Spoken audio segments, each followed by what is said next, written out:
It's another week in Star Wars. I'm another year older, which just sucks. But we have some news, and I have with me Mr. Mark Newbold as always. So, without further ado, welcome to Making Tracks. Because of the following special program, Wonder Woman and the Incredible Hulk will not be presented this evening.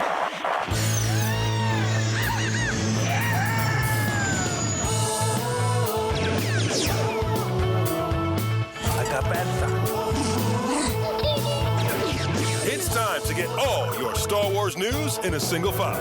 That doesn't sound too hard. Boom! This is Making Tracks. This is the way. Here are your hosts, Mark Newbold and Mark Mulcaster. I know these people. They are brutal. Does this look Jedi to you? That's not how the Force works. They'll never see it coming. Count me in. Rissa back. How you doing, Mark? How's things? Very well, thank you, mate. Very well, all good. And you're a year older, which means you're a year closer to me in age, which has instantly made me feel better about everything. Yeah, not me. I've just noticed that the late nights have crept up on me this weekend. But then, to be fair, I don't tend to do like loads of heavy, long late nights. Like from a social aspect, anyway, not that much these days. I'm staring at 3 great big brown boxes my good friends Lily and Richard Horn gave to me for my birthday. They basically 3D printed a whole B1 battle droid for me to put together. You lucky boy. Yeah, the big kind of Star Wars gift this year. My entry into the what have you got in your collection this week, and it's not even in the collection room because it's it's so big. But in fairness to them, because I was like, that's the kind of thing that is great in principle, but surely they would have had to have clearance from Karen. There's a PDF guide to put it all together at some point or another. I'm going to have to do that. Do I keep it and take it around to, conventions, or do I just keep it in my house? And then if I keep it in my house, where do I keep it in my house? First of all, she'll be annoyed at 3 extra boxes. That's going to push buttons. I've got the Pepsi Darth Maul from back in the day from Phantom Menace era. I had the Jar Jar. I did move him on because he was a bit because he kind of got in the way. It was huge, wasn't it, the Jar Jar? Yeah, he kind of had this way of leaning. Got it off of eBay, and I paid at the time like 115 quid or something for it. And this guy kind of came around and dropped it off. But in the car in the distance, his wife was doing the Yoki Koki like that, punching the air. Absolutely, yeah. She was well happy. Yeah. And so I got it in. The thing was, most of the body is polystyrene. That's right. And it kind of leaned, and I was like, do I try and fix it, put a more of a skeletal kind of frame so you could maybe pose him or something? And I was like, yeah, maybe I should do that. But I just kind of kept him for about 6 or 7 years. And then the ex-wife was like, he needs to go. So I moved him on. But I do regret not having him. But he's a pain in the arse. He was massive. Not an easy thing to... Yeah, Maul's big enough. Trey Park's not that tall, but he is on a plinth of about 6 or 7 inches. And he's got his cloak on. But when I got mine, it was from a guy in Aldridge, which is like 5 miles up the road from me. I paid 25 quid for it. I fit it in the back of my old Fiesta and somehow got it up into the old loft, which was just a regular loft hatch in the ceiling. And when we had the loft converted, the builders, you just hear quiet working and whistling and stuff going on. All of a sudden, you hear a massive scream as one of them turned the corner and there's Darth Maul staring at them. So it was worth it purely for that. But what I was going to say was with your battle droid, with Maul, I've managed to get loads of, most of it's sort of Phantom Menace related stuff. And I've hung bits of his arm and his hat. He's got hats on his head. He's got glasses. He's got Mickey ears on. Got all sorts of stuff. So Maul is actually loaded with stuff. So maybe, depends on how structurally firm and tough your battle droid is, which I'm imagining it's pretty tough, that once you get him together, you might be able to sort of hang and dangle some interesting bits off that. We just have to hope that one of us wins the lottery and we can afford that big extension that we've been talking about for the last couple of years. Wouldn't that be nice? Wouldn't that just be nice? So anyhow, what have we got in the news? Where shall we start? We shall start at Fan Expo Chicago. Temuera Morrison was one of the guests there. He got up and he was talking about his performances as Boba Fett all the way through the last 20 plus years in Star Wars TV and Star Wars big screen. But he did mention that he thinks that he will not be returning for the Mandalorian and Grogu. He said on stage, I'm still waiting for a phone call, to be quite honest. I think we just put on the shelf for a little bit. Maybe we come off the shelf later. So he doesn't think it's going to be a Mando and Grogu. And it could be the classic diversion. It could be a dodge. He could be central to Mandalorian and Grogu for all we know. But given the reception to the Book of Boba Fett, it did well in ratings, but maybe not so well critically. Maybe with fans who are more knowledgeable about Boba Fett, it's certainly not what Fett fans would have expected, let's say, 10 years ago when Josh Trank was going to do his film. Things moved on. The Mandalorian took a lot of elements of what we imagine Boba Fett would be. But what do you think about that? If Boba doesn't come back, would you point the finger at the Book of Boba Fett as the reason why he doesn't come back? Or do you think they just want to focus on Mando and Grogu and that's the spine of the story? And maybe Boba comes back in a Magnificent Seven style in the Filoni movie, which we've still got, way out there. This is the Favreau Mando movie. We've got a Filoni Mando movie that they said would be like the Avengers, didn't they? Where do you think we're going to sit with this? Yeah, that's a good point. I mean, the one thing that I've always admired about Favreau, at least when it comes to like his storytelling in Star Wars, is that it's quite pared down. It's quite on point and not necessarily too baggy with like tons and tons of exposition. But he's kind of got that Lucas approach of like you can make reference to stuff, but you don't necessarily need to overly explain stuff. And maybe it's just a case of it just doesn't fit. Boba doesn't fit into that narrative. We assume Boba is still on like Tatooine on Mos Espa doing his Daimo thing, running his little kind of Boba Fett empire. So yeah, it might be that there's a name drop, but maybe there's no need to have him as like you said, the backup.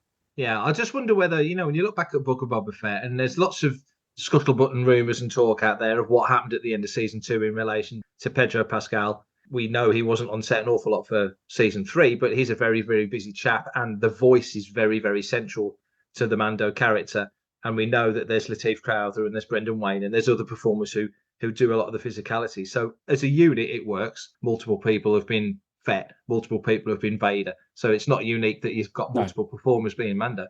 But I just wonder, of Favreau and Filoni, which was the one that really fought for Robert Rodriguez to be the guy to pick up the Book of Boba Fett reins and make that show the show that he made it, because it very much felt like a Rodriguez thing in tone and in style and so on and so forth, to the point that whichever one of them it was may not be so eager to see Fett return in this particular Mandalorian movie, but perhaps, in the second one that we know is going to come at some point down the line. So I don't know, because this film kind of came out the blue. This Favreau Mando movie wasn't what we were expecting at all. This kind of feels like the Hail Mary. This is one that feels like we just need to give Star Wars a nice, easy win. It's kind of like me and you said last few episodes, just give people space battles and X-Wings and TIE fighters because that's what they want.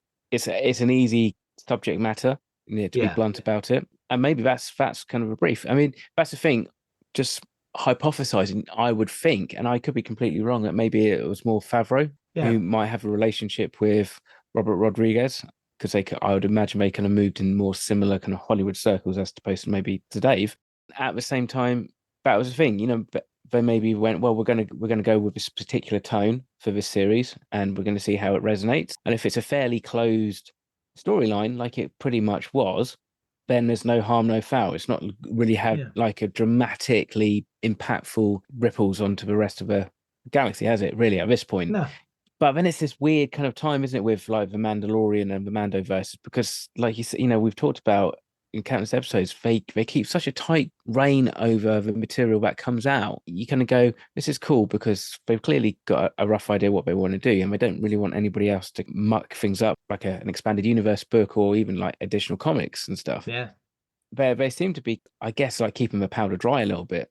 The question is whether or not we get to the end of watching Mando and Grogu and kind of go, I would have been really cool to have seen Boba Fett. Especially knowing Tem would do it. That's fair enough. I mean, Tem likes the character. He likes, he loves playing in Star Wars. So I think, he'd probably do most things, I would think, if it was Star Wars related, trying to put that diplomatically. Oh, no, I know what you're saying. He's a working actor. So, of course he'll want to do it. But no, I mean, sometimes there's a reticence from some performers to come back and do things, but he's gung-ho and he's all in. He seems to be. You saw him working out for Book of Boba like a beast and got himself into great shape. They really do keep a tight rein on stuff. And it does feel like, especially Filoni, because he's got such a long history of creating lore from Clone Wars through Rebels and even Resistance to a degree. So he's got this history of bringing a lot of his own characters in and embedding them into the broader storyline, which is a great big swathe of history. And so for another performer, or rather another director, to come in like Rodriguez and do what he did, and obviously they're sitting over it, they're the producers, so they're overseeing everything. That was another director's vision, if you like, certainly thumbprint all over it. Okay, here's another sort of side angle. You've got Skeleton Crew going into the Mandoverse now, essentially, and that's John Watts, who's just directed a trilogy where one did 800 million, one did 1.2 billion, and another one did 1.9. So that guy can't be told an awful lot. John Watts' biggest grossing directorial effort outstrips Favreau's, which is The Lion King. So there's a guy that's landed on an IP like John did and done tremendous things with it. So there's people coming in and adding their flavour. I don't think you're going to look and watch Skeleton Crew initially and think, oh, this doesn't feel like The Mandalorian, or this really feels like The Mandalorian. Do you know what I mean? It feels like it's its own thing that just sits in that universe. Like Ahsoka sits in that universe, but didn't necessarily feel like The Mandalorian. No, well, in a similar kind of way, I just kind of slightly felt like in the end, it was almost like Favreau's kind of slight stab towards doing something more Lord of the Rings. Like, really, that's how it kind of felt to me in the end with Ahsoka. I'm definitely not complaining about, because I absolutely freaking love Lord of the Rings, both books and films. So that's fine with me. But I suppose the problem is you go down a specific genre and a specific trope, it starts to feel a bit one note. Whereas you look back at the original trilogy and we can write books and we can disseminate all the different genres and kind of like influences that Lucas had and he instilled into the original trilogy. Not like you've got, that's purely the Kurosawa film and that's purely like the Buck Rogers film, kind of all intermixed and interwoven. And I think that is probably the one thing that Disney Plus haven't quite learnt to do yet, is balance multiple genres to create this interesting tapestry we've known with Star Wars in the past. This is Matt Ferguson, and you're listening to Fantha Tracks. D23 last weekend, we had some great reveals from all across the Star Wars galaxy, one of which was that Andor Season 2 will see K2SO and director Krennic, Ben Mendelsohn, returning to the role, Alan Tudyk back in the role as K2SO. Great news. And throughout the week, Diego Luna has been talking about the show to various outlets, including Rotten Tomatoes, where a very interesting quote came from him. He described the Season 2 as intense, complex, and emotionally very full. So, what are your expectations from what your gut tells you of what we're going to get from Andor Season 2? Do you think it's going to be more of the same? Do you think it's going to be all action and adventure? Where do you sit with this right now? Oh, I think it will be of a similar tone to what we've had before. I'm hoping in a way with Krennic, there's going to be more of a like imperial intrigue and storylines and stuff going on. Both maybe it'll be interesting to see how, let's say, the interplay between, say, Mon Mothma and Krennic is, are they aware of each other? Are they operating in opposing each other? And Krennic wants to get Project Stardust up and running. Yeah. Are they going to go down that angle rather than maybe the angle that we've had so far, which is the rivalry between Tarkin and Krennic? So rather than that, maybe it's more, maybe he's kind of like his storyline's woven into like Mon Mothma's, or maybe that's not it. Maybe there's three different main stories. You've got the Andor one, the Mon Mothma one, and then the Krennic story about getting Stardust up and running. So we follow Cassian as the spine of the story, but as season 1 showed, you've got Mothma and her challenges was almost equal intensity and how much we got to what you saw of Cassian, even though he's kind of the A story, but also Luthen. So we know we're going to see more of Luthen. But that's a great point. If Krennic's back, your gut tells you that, wow, are we going to see Tarkin again? Is Guy Henry going to be back as Tarkin? Let's hope, because I'll be monster curious to see how well they would do that Tarkin visual now in a season 2 of Andor. I'm just curious to see how well ILM would do it these days. So that's one thing there. But also Guy Henry's a cracking actor, and he was great as Tarkin. So you're absolutely right. To pick up or precede that rivalry we saw in Rogue One would be fascinating. And also now I think with season 2, it feels way more likely that the Emperor is going to be in the mix a little bit more, maybe not face to face, maybe not, right in your grill, but just on the periphery, because he never really felt like he was in Rogue One. And I think that was Gareth Edwards honouring the fact that you never saw him in A New Hope as much as anything else. But I think maybe here, Brian Cameron, our very own, made a great point this weekend at Droid Builders. And Brian does this a lot. He turns up at Droid Builders, which was a great weekend, an absolute avid hater of all things droid. So he goes to a droid building event and had a great weekend. Don't tell him I told you that, but he had a great weekend. And also, he will tell anyone and everyone Palpatine was elected as ruler and that Mothma's a rebel and a terrorist. And he will really go nuts and bolts on this whole thing, which is really fun to hear. But one thing he said, almost in jest as he was kind of ramping up this whole conversation, was that for Mothma and people like her to remain in the Senate, they had to be voted into the Senate. And so they would be voted into the Senate by people who would sympathise essentially with the Empire. So the people who vote are putting her in that position to vote in the Senate. She's leading a double life, as any of these rebels are that are in that position. This is it. Very, very good point, because you think about it, at some point or another, the senator, I mean, unless they're elected for life or something, but they will have an election cycle. Yeah. They will have to go back to their planets and they will have to campaign. How can you campaign to overthrow the Empire or whatever? I mean, is it, or is it, I guess maybe you don't, you're kind of trying to find a way to kind of say, look, I'm there to speak and advocate for you, for us, everybody on Chandrilla. You're elected on a manifesto. You're going in to represent your planet in that room. But how, shall we say, left-leaning is her manifesto before she gets labelled as a radical socialist? Because you're not going to vote separatists into a Senate because they wouldn't allow it. That's as wrong as when the Republic had the separatists going against them. And, the separatists are now the rebels. The former bad guys become the good guys, like the former good guys, stormtroopers become the bad guys, and everything's flipped. So I'm just curious, in season 2 of Andor, will we see Krennic and Tarkin butting heads? Will we see Luthen and his struggles? Of course we will. Where do we sit with Mothma? Because when we left her at the end of season 1, her daughter's about to be married off, essentially, because she's in this crippling sort of boxing situation. And that's to say nothing of Cassian. I would love a real squeaky bum scene between Mothma and the Emperor to the point whereby, like, how much does he actually know or realize about what she's trying to do? And you've just said something that's made me think of Acolyte, when we were all saying one of the shoot-offs of Acolyte and leading into the prequel trilogy. Wow, Yoda knew way more than he ever let on. That's kind of shady. I wonder whether or not the Emperor knew more, because he's going to be confident. He's going to be kind of cocky. He's completely conned the entire galaxy once. And this now, compared to the Clone Wars, is nothing, is it? It's not. I mean, even the Galactic Civil War didn't compare to the Clone Wars in terms of proper galaxy-wide conflict. It wasn't as big of a war. The First Order Resistance War wasn't as big of a war as the Clone Wars. That was the big one. And Palpatine won that. He played that. So you got to think that he's going to be not arrogant, not cocky, but maybe, confident in his powers.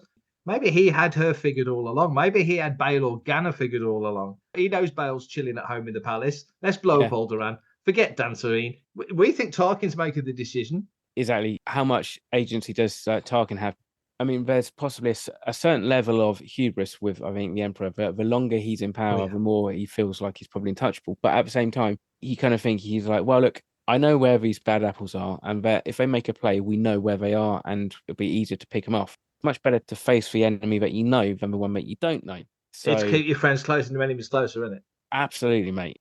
So I think we've got a lot of different angles from the political side. I'm really curious as to know, are we going to be kind of picking this up when he's, I don't know, now like, I know, Lieutenant Andor or something like that, and he's been with the Rebel Alliance, or are we picking it up and he's still, I don't know, finding his feet in whatever role he's doing, or grieving for his mum. Well, exactly. We know we have these 1 year jumps, but does the first story block, is that going to be like a year after the events of season 1? Is that what we're expecting? I think the understanding was that this covers 4 years. Season 1 covered a year, but the next blocks of 3 is 4 years leading up to Rogue One. So I don't know. I mean, I'd like to think we kind of pick up from where we left off. And it's not just the characters we've mentioned. You've got, Cyril goes into a different phase of his life, and Dedra Miro presumably goes into a different phase of hers, and General Partigan and all those other characters, you're going to see them moving forward and moving on. But by the same token, we just mentioned about the Mandoverse, in that there's no books or comics that fill in the gaps of what is basically an action-adventure story, The Mandalorian. It feels like very easy to do story of the week or mission of the day stuff with Mando and Grogu, and they haven't. So, but with Andor, if you leave, like you just said, 12 months, and then they announce at New York Comic Con next year, well, James Luceno, Timothy Zahn, and John Jackson Miller are writing a trilogy of books set between season 1 of Andor and season 2, and the room would literally burst into flames with excitement, wouldn't it? That era of Star Wars isn't real estate for anyone in the way that the era of The Mandalorian is real estate for Favreau and Filoni. So I understand why they've boxed that off. But there feels like there's opportunities to tell more stories there, doesn't it? Oh, absolutely. I really want to go back and reread Catalyst. And maybe I'll hold off till after season 2, so that I'm not, I guess, giving myself like a predisposition as to what I'm expecting. And also just to then see actually how much aligns or doesn't align. Yeah, no, the two could kind of sit together, couldn't they? Of course they could. Exactly, because I mean, and a lot of that was to do with like the cat and mouse kind of games between Krennic and Galen. So that's right. So whether or not then they kind of say, well, we won't really need Mads Mikkelsen in this too much because actually, like, his story's already been kind of like outlaid in the catalyst, which would be a shame. But also then whether or not then suddenly it does maybe become more of a Rogue One prequel rather than a prequel to the original trilogy. If you kind of catch my drift. I totally do. And don't you think, though, that in the same way that we're kind of expecting Forrest Whitaker to come back as Saw Gerrera, because we saw him in season 1, it wouldn't be at all surprised if we saw him in season 2. And bearing in mind, this is after the events of the opening of Rogue One with Galen and Lyra and Jyn. If you saw that wouldn't be a surprise. If you had Galen come back, that would make some sort of sense. There's other characters that you kind of feel like you might, even peripherally or briefly, touch base with them. The good thing is we've got like Skeleton Crew to look forward to. We can see that. I'm really glad though that they're not rushing Andor season 2, and we should get something probably, I think, very special. Now, it'll be interesting to see obviously whether or not it attracts any more or any less viewers than the first season. Now we know what it's going to be. Because we're ramping up the military side of it as well, because obviously, we always thought for all those years, the build up to Yavin, the build up to that attack, and actually we learned in Rogue One that the build was as much for Scarif, which was almost off the cuff. It was like, that room was just frozen in indecision, and it's Jin's words that makes a bunch of those rebels go, screw it, we're going to Scarif, and off they go. And Mothma's kind of pleased because the inaction was crippling the movement, and it needed somebody to take by the scruff of the neck, and Jyn was the one that did it, and thank goodness, because she gets the Death Star plans. You've got to physically put a fleet together. You've got to physically put an army together. Also, you've got rebels happening in and around this time as well. So there's the potential for characters from that to start dribbling into it in the peripheries. So there's loads of potential weaves and overlaps that could come into season 2 of Andor, to the point where, as we are at the start of Rogue One,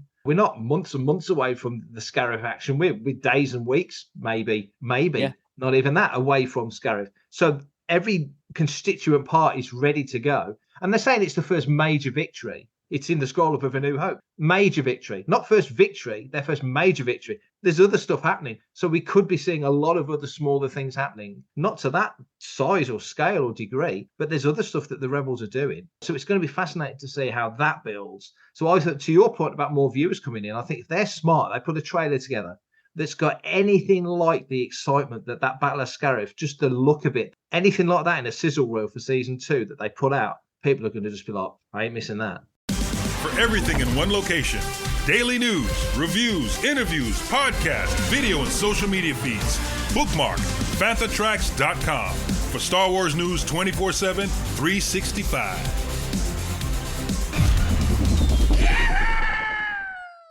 So July saw us return to the halls of Olympia and London Film and Comic Con. Once again, the Star Wars Zone was in full effect and loads of guests were there, including Rissa Kilar. Rissa was a stunt performer on Ahsoka. In fact, she doubled for young Ahsoka, Ariana Greenblatt, in the Shadow Warrior episode of the show. So here's myself and Rissa sitting down on the stage, the second stage at London Film and Comic Con, to talk all things Star Wars and Rissa's career. Hello, Rissa. Hi, Mark. How are you? I'm very good. I'm looking forward to this. Me too. I'm so excited. How is the show going for you so far? This convention? Yeah. Oh my God, it's huge, and it's my first international convention. And I love it. It's been so fun. I can't wait for tomorrow, and I'm gonna be here all weekend. But I heard tomorrow's going to be crazy. And have you done many shows? It's very different going abroad and doing a different show in a different country, but have you done many back home? No. So this is probably my 4th or 5th one. My first one was the New York Comic Con last year. But then I did some small shows, and then, but this is my first international one. And I have the Comic Con bug. I just want to go like every month. I'm so excited though. You're going to do well in this game then. You're going to be fine. I hope so. So, we're going to talk all about your career. Give us a little sense of who you are and what you do. If people don't know, what is it that you do specifically? So I'm a martial artist. I specialize in Taekwondo and sport karate. So I own a karate school, or co-own a karate school in Georgia in America. And basically I train, compete, and teach out of that karate school, and then I compete all around the world. And then what got me into stunts is that I started, I was teaching at a karate school in LA called XMA Headquarters, and they needed somebody that was my size, and then they had my skill set, and this is for young Elektra from Netflix's Daredevil. That was my first show. So they flew me out to New York, and then I got to meet all these stunt performers, and then I got to just film young Elektra's stunts. And then from there, I jumped to Logan, where I got to do X-23. The director loved me so much as I was working on it, so then he wrote me into as a character for Pinecone Girl. I got to also jump in as a stunt double for some other mutant kids. And then just from there, my career just kind of like took off. So martial arts has been a big part of my career as a stunt performer. And it's also martial arts is my passion. I love teaching, I love training. I recently picked up Goju karate, so I'm learning different styles. It's been so fun. So you were 5 when you started, so you started pretty young. Yes, yeah, I was 5 when I started, and I'm 28. Yeah, turning 29 this year. Wow. So you're not very tall. That must be useful because you're doubling for younger actors. Has that been an advantage to you? I'm assuming it must be. Yes, so before I got into this industry, I always wished that I was a little bit taller because I'm 4'11", 4'11 and 3/4. That counts. Yeah, that's American. But like, I used to wish that I was like 5'2" or like a normal average height, but then like getting into the industry, all of the kids that I'm doubling, they're around my height. And then for X-23 for Daphne, she was shorter. So my entire time, I was like this, like hunched over, trying to do all the stunts. So my knees were, you know, thank goodness for young knees, but I was like hunched down. And no, I love, nowadays I love that I'm 4'11". Sometimes I wish that I was a little bit shorter so I could double even more kids. But no, it's been fun. I'm glad that I'm small.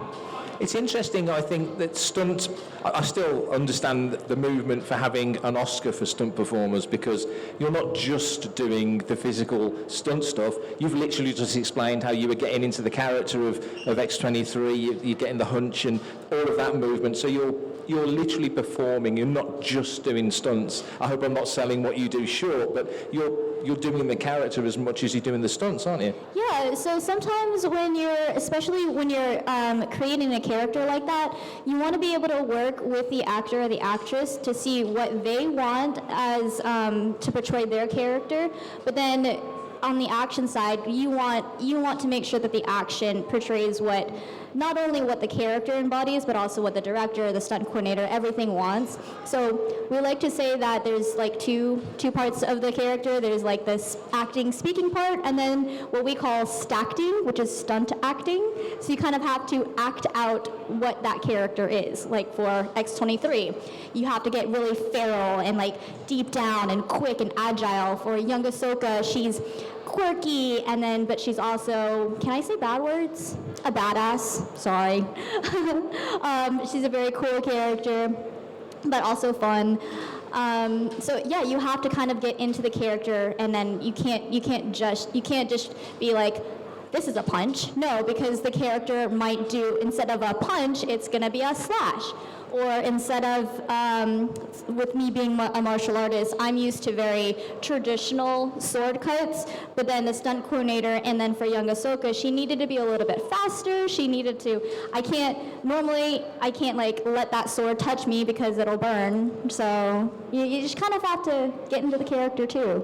I love that phrase, stackting. I need to remember that, that's clever. Yeah. So what you do is very collaborative with all departments really, to make sure you fit what the actor is doing. Everything has to marry up as near as you can possibly make it. Yeah, and in the stunt department, we're probably the most destructive of the sets because we have to drill holes to be able to make room for wires to do wire work. We have to slam into stuff and destroy sets. We have to destroy the costumes and the makeup. So I'm very glad that most stunt performers and the stunt department that I've met, we all try to, what you said, be collaborative with all the different departments. So like I even talk to my costumers when I'm doing my fitting, and I'm like, can I get shoes that I can actually jump and spin in?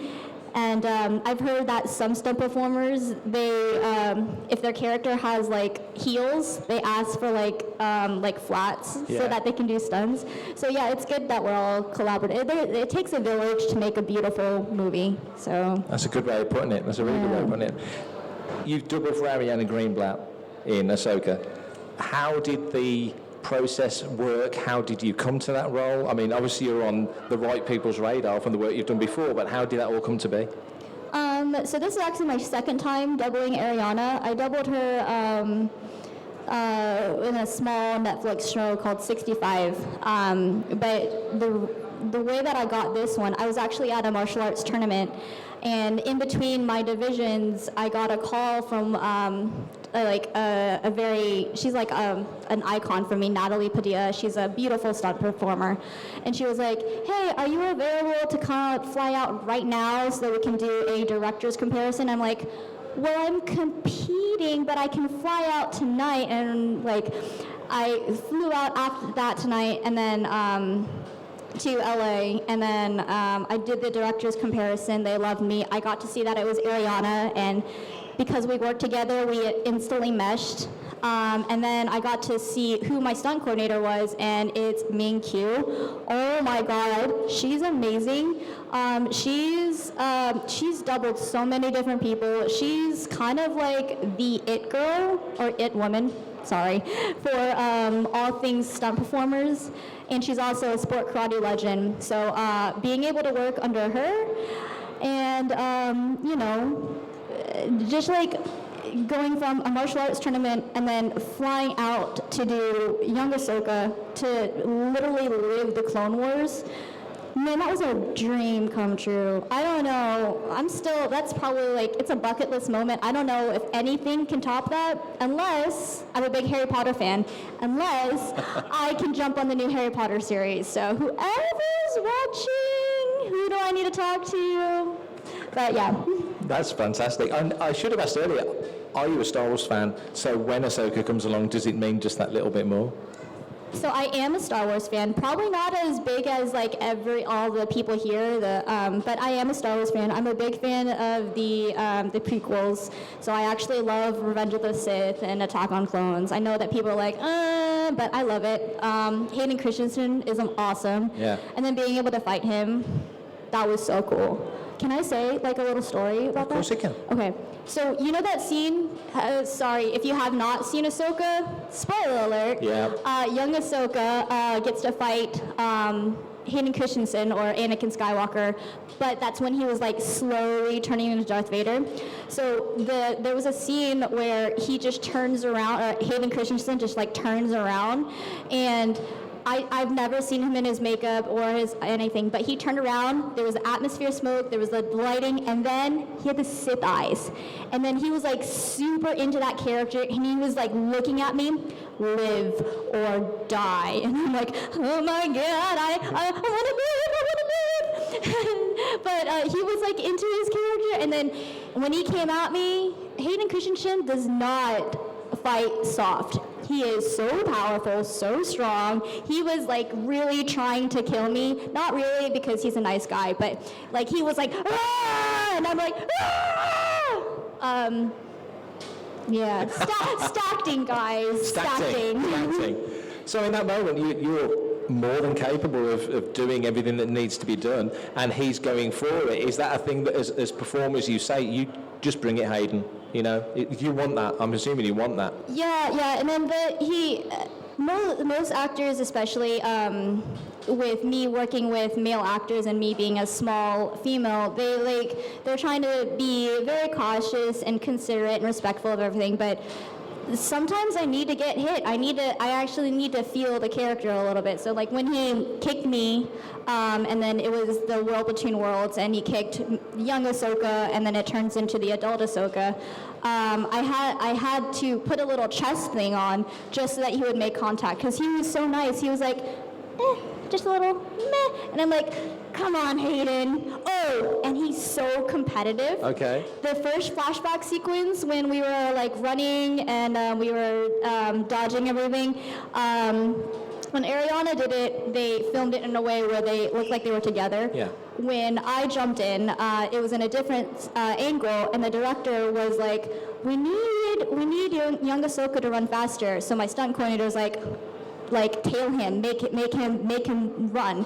So I told Hayden, I'm gonna try to pass you. I'm gonna try to like race you to the other side. And he was like, bring it, Snips.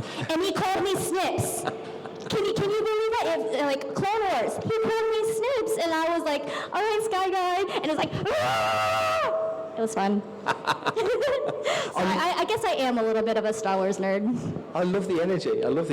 So when you're on a set like that, and obviously Star Wars Productions, it's a big deal, and all the top brass are around, everything's there. What's the difference between a set like that? Of course, the volume is involved, and had you worked with the volume before? Was that the first time? So the one that I filmed in, we were not in the volume. We were in a live set with the actual sand, and we just had like the blue screens, but I didn't get to film in the volume. How different is it working on a Star Wars production in terms of just scope and everything that's laid out in front of you to a lot of other productions? Is it different, or for your part, is it, I just happen to be in another galaxy and this is what I do? I don't really know how to answer that question. It's just like any other studio set. So normally when you get to film in a studio, they take over a building like this, and then they just kind of like put in all the sets that they need for the show. And then there's all the lighting, and then there's like the director's village, producer's village. So it's like filming in a studio. It's not that difficult, and it's cool. It's definitely better than working outside where there's no AC and bugs, and I don't like bugs. And when the episode came out, what was your friends and family's reaction to that? Especially that episode, because that's a key episode in Ahsoka. So you were plum moment. So what was the reaction? So my mom is my biggest fan, and I love her. She tried to do like a full like a little watch show party, and we weren't able to do that because I was working at the same time that it aired in her time. But I didn't tell any of my friends, because you're not supposed to tell anything. But I told them that I was working on Ahsoka, but I didn't tell them what I was doing. So they were all like, I can't wait to see you in Ahsoka, episode 1. I'm not in episode 1. Episode 2, I'm not in episode 2. And then they finally saw the episode that I was in, and they were like, oh my God, that's you! And they were all already taking pictures of it, posting it on social media, and then like, that's my niece, that's my nephew, that's my cousin. My mom put a full video like, that's my daughter. My dad was like, that's my girl too. And then like I've usually doubled the young people, and he's usually like the daughter of a son. Like, so for X-23, I was the daughter of Logan. So my dad was like, well, thanks for letting me be the second best dad ever, because like Logan was supposed to be my dad. I love them. But and then my boyfriend is a huge Star Wars fan. Right. Normally, I keep him updated with like what I'm filming, and he was like, "Don't tell me anything." And I was like, "All right, cool." And he was but then he was also trying to say like, "Is this character gonna show up? Are you doing this?" And I'm like, "I'm not telling you anything." So it was fun. That's a great way to hook in new viewers. Yeah. So as that experience, you've come away from that experience now and moved on to other projects. How do you take forward what you learn from each individual project? Because you're a martial artist, so you're competitive, say that word again, competitive, so you're constantly doing that, and that's a learning curve. And then as a performer, presumably, you mentioned Min Kui, and you're learning from her, and you're learning from different people. How do you take that forward each time? How does that benefit you when you move on to another project? Mm-hmm. Well, every set is different, every project is different, and I learn something different every single time. So it's not like I learned something new. I just build upon whatever I learned. And that's worked out pretty well so far, hasn't it? I'm still here. I've not been blacklisted by any companies. I get to come to all these conventions and meet all these beautiful people. So I think I'm doing okay. You're definitely doing okay. And that's one of the nice spin-off benefits from being in Star Wars or any big franchises, that you can come to an event like this. You'll have Marvel fans coming to you because of X-23 and Star Wars fans because of Ahsoka. You don't go into a career thinking that's kind of, you don't anticipate that's going to be a big part of it. But does it kind of feel like it's become a bigger part of your whole? Because, as I say, you're still performing as martial arts, you're now working in film. This is another thing again, it's another string to your bow. Yeah, that's something that I love about, just like to the root of it, martial arts has been the stepping stone to all of these beautiful opportunities, to going to stunts, going to competitions, going to Comic-Cons, just meeting people, training. Martial arts has been my base, so I highly recommend anybody to do martial arts. It doesn't have to be competitive martial arts. It doesn't have to be the high-flying, kicking martial arts. I just think that martial arts is a beautiful community, and it leads to so many cool things. So, martial arts, yay! You must be so glad you got into that when you were a kid. Look at where it's led. Yeah, I'm so grateful. My dad was in the military, and he was in Korea, and he saw people doing martial arts, and when he got back stateside, he was like, enroll my kids in martial arts for the discipline, for the talent and everything, or the skill level that I'm going to get. And yeah, with all the military moves, martial arts has always been that community that I can always rely upon. I did an interview with a lady earlier who's an artist, and I asked her, where would you like your career to lead? Where would you like this thing to go? You've already got a lot of things that you do now, but where would you like to take your career forward? How would you like to see it progress?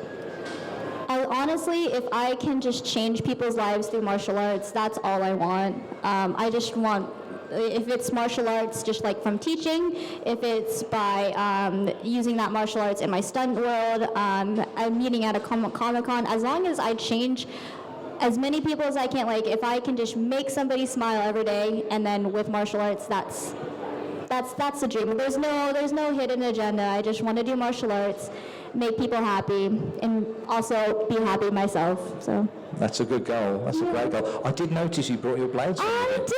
These are my beautiful agent and friend. He got me these Ahsoka collection sabers. Can they turn on? Yeah. Yeah.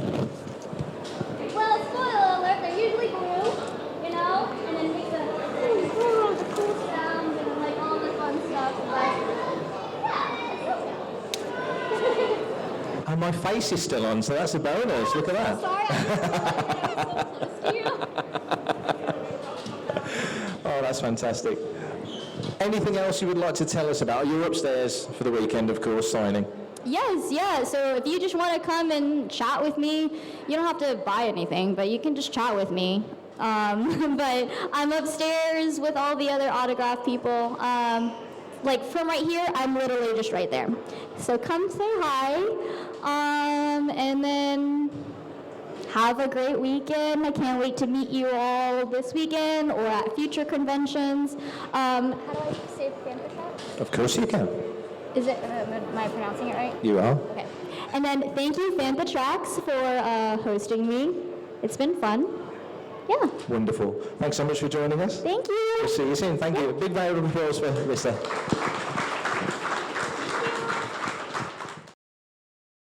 Daisy Ridley has been a household name for almost 10 years, starring, as we know, in The Force Awakens, The Last Jedi, The Rise of Skywalker, and numerous other films. And this year, she will receive the Deauville Festival's Hollywood Rising Star Award.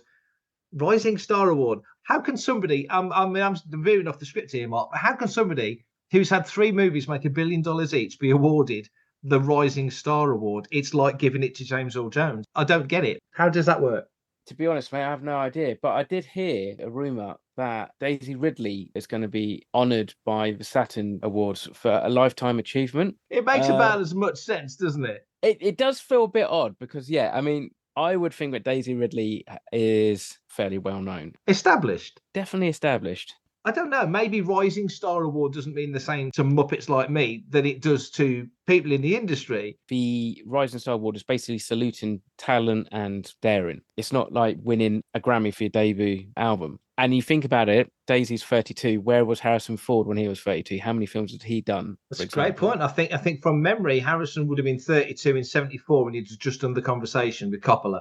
So that's like really early doors for Harrison Ford. But yeah, that's a great point. Force Awakens aside, the kind of films that Daisy has been casting, they're not the popcorn movie. They're a little bit more meaty, a little bit more considered. I mean, even like Kenneth Branagh's Murder on the Orient Express. I mean, obviously that's an Agatha Christie book. And then obviously like some of the other stuff that she's done, again, was really well received at the South by Southwest Film Festival. So I suppose it's kind of like it's more like somebody who's starting to really have an impact on the industry rather than just putting on a cape and saving the world. I'm making light of it and I'm not making light of it because congratulations, Daisy. It's awesome to be awarded this. It's no disrespect to her at all. It just struck me as very, very odd that this time 10 years ago, she was making The Force Awakens and that made 2.2 billion. Now, those films were just juggernauts at the box office. And she is a household name to many. I mean, certainly in our part of the world, but even people outside the realm of Star Wars would have probably heard of Daisy Ridley just because of her fame in Star Wars. You know, it's a big deal. I think that Fantha Tracks needs to do some vox pops because that's the thing, isn't it? It's like household name. Now, if we were to go to, say, MCM Birmingham and go, do you know who Daisy Ridley is? I would say most person to a man and a woman would probably say, oh, yeah, wasn't she that chick in those new Star Wars films? Is she recognizable from you go down onto the shopping centre of, let's say, Stevenage or something and go, have you heard of Daisy Ridley? How many people would recognize that? Because obviously it's a legacy. If you were to go, who did Carrie Fisher play? They would probably go, yeah, she played that Princess Leela. Part of that is just kind of more down to just the fact that those characters get absorbed into just like popular zeitgeist, become a household name, not necessarily because of the actual film they were in, but sometimes maybe just like Big Bang Theory references and Friends. You know, so it's a difficult one, isn't it? Yeah. You know, whereas let's go back 20 years ago. So let's go to like 2002. We were starting to see like the rise of, say, like reality star celebrities, but there wasn't quite as many celebrity as there is now because like suddenly now you've got influencers, you've got YouTubers, podcasters and all that. People equally as recognizable in their kind of areas, and the boys who they consider a household name is completely different to who we do. It's a very difficult thing to put your finger on, isn't it? Oh, totally, yeah. And you called me out. I'm completely speaking with blinkers on because I'm thinking that everyone, to me, it's like Daisy Ridley. Well, that's it. Like we just said just a minute ago about Rogue One was 8 years ago. Force Awakens, it's going to be 10 years old next year. Now, I think just having some of these characters, Kylo Ren and people like that, in our conversation in a way that similarly, like you I guess jump back to say like 87, 10 years after release of Star Wars. It's definitely a tick in the box for Daisy. It struck me as very, very weird. It's a weird thing it's a slightly odd thing. She's just plugging away. She's just chipping away and just doing these kind of roles and stuff. And like, she's just had like that Long Swim film out on Disney Plus. Young Woman in the Sea. It's very good. Yeah. Very, very good. Exactly. Yeah. So, and that's the thing, I quite like that, but she's not being typecast, because you could think it's probably very easy to go, okay, great. She knows how to like do stunts and stuff like that. Let's pick her up. Let's stick her in like Fantastic Four or something like that. Or X-Men, and she hasn't done that. She's gone for more kind of considered roles. And maybe that is actually the effect of being recognized for like a character like Rey in a blockbuster franchise like Star Wars has actually had. She's kind of gone, actually, I want to be an actor. You have very succinctly explained why Daisy Ridley is about to pick up the Deauville Film Festival's Hollywood Rising Star Award. You have validated this entire segment, Mark. Well done. Call me out on it on social if I'm speaking out my arse, listeners, by all means. If you do want to call me out, or if you want to send in some what are you talking about nonsense type email, or even just a general Star Wars comment question or thought or theory for Mr. Newbold, why don't you let the listeners know how they can get in touch? I think I shall. Email radio@fanthatracks.com. Head to links.fanthatracks.com for links to our social media feeds, Fantha Tracks TV and Fantha Tracks Radio. Thanks to James Semple for the Fantha Tracks intro, Blues Harvest for our Making Tracks opening music, and Mark Daniel and Vanessa Marshall for our voiceovers. New episodes drop Tuesdays and Fridays at 7 o'clock UK time. Our weekly news show, Good Morning Tatooine, goes live Sundays at 9 o'clock UK time on Facebook and YouTube. And remember, Fantha Tracks is absolutely free, so it costs nothing to stay updated on all the latest Star Wars news. And that's me done for this episode, Mark. Excellent. Well, in my old age, I'm going to take another 6 or 7 omega-3 tablets so I don't creak and crack around the place, and then go and have a lie down. Thank you very much for listening, and we will be back next week with Making Tracks. So until then, Have a fantastic Star Wars week, whatever that means to you. And as always, may the Force be with you. Coming up next on Fantha Tracks Radio, it's another episode of Making Tracks.